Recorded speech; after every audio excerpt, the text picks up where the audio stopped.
Okay, let's not waste time. If end of series Might Guy can keep up with 6 past Madara, then the beginning of series Guy existing in the Hidden Leaf Village should have prevented like 90% of Naruto. And despite the fact that this video is kind of like a haha funny power scaling meme, this is also just facts. I mean, if the village had treated this man like what he actually is, a nuke with a bowl cut, half of the biggest disasters in the series would have never even gotten off the ground. So today I want to walk through 3 major turning points in Naruto and show you how Guy, with the exact same ceiling we see at the end of the series, could have folded them long before we ever got to God from Space deletes the moon. First, a disclaimer so the comments don't implode. I'm not going to be silly and pretend like Guy could have gone 8th or even 7th gate whenever he wanted to and lived. That's not the point.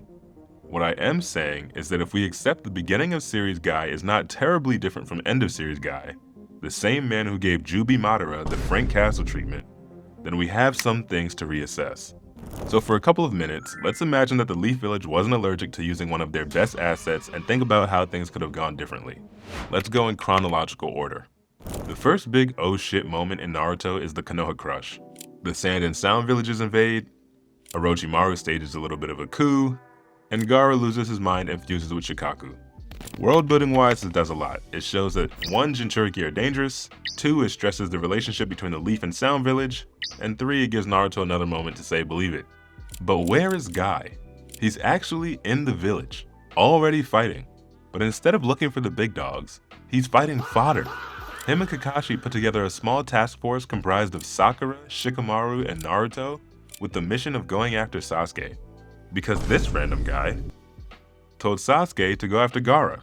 In the show, the Gaara fight becomes Naruto's problem, which is ridiculous because it should have been Guy's warm-up. Gaara is terrifying because once Shikaku is fully out, we're dealing with the skyscraper-sized raccoon dog who's dropping bombs on the forest. But Gaara already has a proven weakness: speed. Guy could have had Gaara packed up faster than SpongeBob can run to a mountain and back. Give Guy the proper intel, and the entire ordeal is over long before it becomes a kaiju fight. 5th gate Guy handles this in sub 5 minutes. Then he could go back to the village, casually clap out the Sound 4 and help the Hokage with Orochimaru. And if you're thinking, what about the barrier? Orochimaru actually calls the 3rd Hokage on his bluff when he says that he would have trouble breaking out of the barrier. He's actually just more worried that people will get in his way when fighting Orochimaru. However, Guy wouldn't be in his way. They could have broken the barrier and given Orochimaru some sweet chin music. Okay, but seriously, let's talk about what happens on that rooftop. Orochimaru vs Hiruzen is one of the most important fights in the series. The 3rd Hokage dies, a massive power vacuum opens, and the entire We Need Tsunade arc becomes mandatory because the Leaf Village no longer has a functioning leader. And this whole time, somewhere in that village, lore-accurate Kick-Ass is punching random Sound Ninja. And look, I'm not saying Guy solos everything while Grandpa goes down for his nap. But there is a very clear version of this fight where the Leaf Village doesn't just let their strongest close-range fighter chill on the ground level while the Hokage is locked in a barrier with a child predator and 2 zombies. If the village treated this like the emergency that it actually was, they would have funneled every high-tier jonin they could toward that rooftop, starting with ninja like Kakashi and Guy. And Hiruzen might have still died for the plot, but at bare minimum, Guy turns that fight from Hiruzen's funeral into the kids can sleep easy tonight, Pedo Snake is dead. And that alone changes a lot. Fast forward a little bit, Itachi and Kisame stroll into the Leaf Village like they're on vacation. They eat some ramen, drink some tea, beat the absolute shaisa out of Asuma, Kurenai, and Kakashi, and who shows up at the end of this encounter? My Guy, baby. And in this series, he kicks Kisame in the head, they posture a bit, Itachi pulls the plug, and they retreat.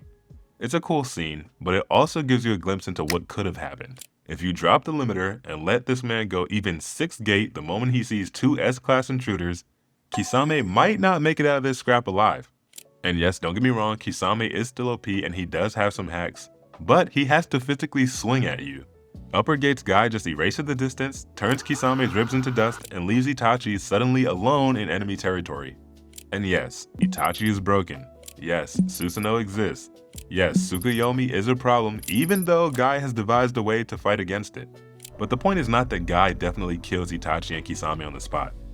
The point is that the Akatsuki's first contact with the Jonin could have become a catastrophe for them and not the Leaf Village. There's a million other fights that Guy could have stepped into and shut down, but this video is just focusing on the first series. When I say Might Guy could have prevented 90% of Naruto, I'm not literally saying the series shouldn't exist. I'm just saying once you accept what he does at the end of the series, you can't go back and look at all of these earlier crises the same way.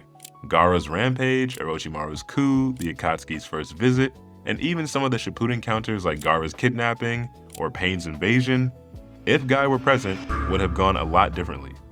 Throughout the series, the Leaf Village kinda treats Guy like an enthusiastic PE teacher, when in reality, he's a one-man army. Stop sending the Anbu Black Ops. All they do is get cooked. Send Guy. And honestly, that's kind of the point of this video format.